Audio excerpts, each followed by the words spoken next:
உலகம் பெரும்பாலும் புரிந்து கொள்ளாதவர்களை பைத்தியம் என்று அழைக்கிறது. ஒரு காலத்தில் ஒரு ராஜாவின் அவையில் மிகவும் புத்திசாலியான அமைச்சர் இருந்தார். இந்த அமைச்சரிடம் ஒவ்வொரு பிரச்சினைக்கும் ஒரு தீர்வு இருந்தது. இதனால் அரசர் அவரை கேட்காமல் எந்த பெரிய முடிவையும் எடுக்க மாட்டார். அரசவையில் இருந்து மற்றவர்கள் அமைச்சரை பார்த்து பொறாமைப்பட்டனர். ஒரு நாள் ராஜா அமைச்சரிடம், நீங்கள் மிகவும் புத்திசாலி என்று கூறினார். ஆனால் உங்கள் மகன் மிகவும் முட்டாளாக இருக்கிறான். அமைச்சருக்கு எந்த அர்த்தமும் புரியவில்லை. அமைச்சருக்கு இது பிடிக்கவில்லை. அரசே, ஏன் இப்படிச் சொல்கிறீர்கள் என்று கேட்டார்.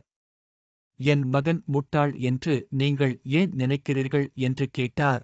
ராஜா, நான் தினமும் மக்களை காலையில் சந்திக்கச் செல்லும்போது உங்கள் மகனிடம் ஒவ்வொரு நாளும் தங்கம் அல்லது வெள்ளி எது அதிக மதிப்புமிக்கது என்று கேட்பேன். உங்கள் மகன் வெள்ளி என்று சொல்லுவார். இதைக் கேட்டு அரசவையில் இருந்த அனைவரும் சிரிக்கத் தொடங்கினர். அமைச்சர் எதுவும் சொல்லாமல் அதைக் கேட்டு அமைச்சர் வருத்தப்பட்டார். அவர் நேராக வீட்டிற்குச் சென்று தனது மகனிடம் எந்த உலோகம் அதிக மதிப்புமிக்க தங்கம் அல்லது வெள்ளி என்று கேட்டார். அப்பா, தங்கம். மகன் விரைவாக பதிலளித்தார். பின்னர் அமைச்சர்தான் மகனிடம் தங்கம் விலை மதிப்பு என்று தெரிந்தும் தவறான பதிலை கூறினாய் என்று கேட்டார். ஏன் ராஜாவுக்கு ஒவ்வொரு நாளும் தவறான பதிலைச் சொல்கிறீர்கள் என்று கேட்டார்.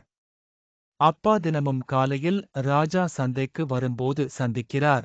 ஒவ்வொரு நாளும் என்னை அழைத்து 2 வெள்ளி மற்றும் 1 தங்க நாணயங்களை என் முன் வைத்து அதிக மதிப்புள்ள ஒன்றை எடு என்று கேட்கிறார். நான் வெள்ளி நாணயத்தை எடுக்கிறேன். ராஜா சிரித்துவிட்டுச் செல்கிறார். அமைச்சர் பின்னர் தனது மகனிடம், ஏன் ஒவ்வொரு நாளும் வெள்ளி நாணயத்தை எடுக்கிறாய் என்று கேட்டார். என்று முழு நீதிமன்றமும் என்னை கேலி செய்தது. மகன் தனது தந்தையை தனது அறைக்கு அழைத்துச் சென்று ஒரு பெட்டியை திறந்தான். பெட்டியில் வெள்ளி நாணயங்கள் நிறைந்திருந்தன. அதில் பல வெள்ளி நாணயங்கள் இருந்தன. அமைச்சர் ஆச்சரியப்பட்டு, இவ்வளவு வெள்ளி நாணயங்கள் எப்படி கிடைத்தன என்று கேட்டார். மகன் பதிலளித்த, அப்பா, நான் ராஜாவுக்கு சரியான பதிலை சொல்லியிருந்தால் அவர் என்னிடம் இந்த கேள்வியை கேட்பதை நிறுத்துவார். நான் ஒவ்வொரு நாளும் வெள்ளி நாணயம் கிடைத்திருக்காது. நான் வெள்ளி நாணயத்தை எடுத்து வெள்ளி தங்கத்தை விட மதிப்புமிக்கது என்று சொல்லும்போது ராஜா அதை அனுபவிப்பார். அவர் சிரித்துவிட்டு அதிகம் யோசிக்காமல் சென்று விடுகிறார். ராஜா எனக்கு கொடுக்கும் வெள்ளி நாணயங்கள் இவை.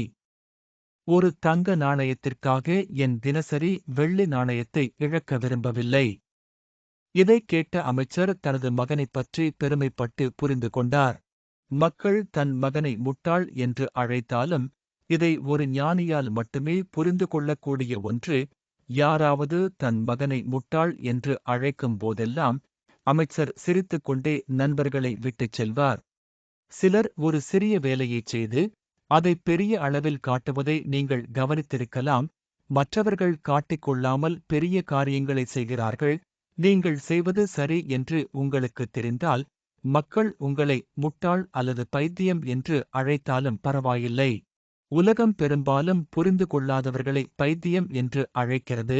எனவே இந்த கதையை நீங்கள் இன்னும் பலருடன் பகிர்ந்து கொள்ள விரும்பினால் இந்த வீடியோவை லைக் செய்யவும். அடுத்த முறை உங்களை பார்க்கிறேன். இதுபோன்ற மற்றொரு கதை உடன் உங்களை சந்திக்கிறேன்.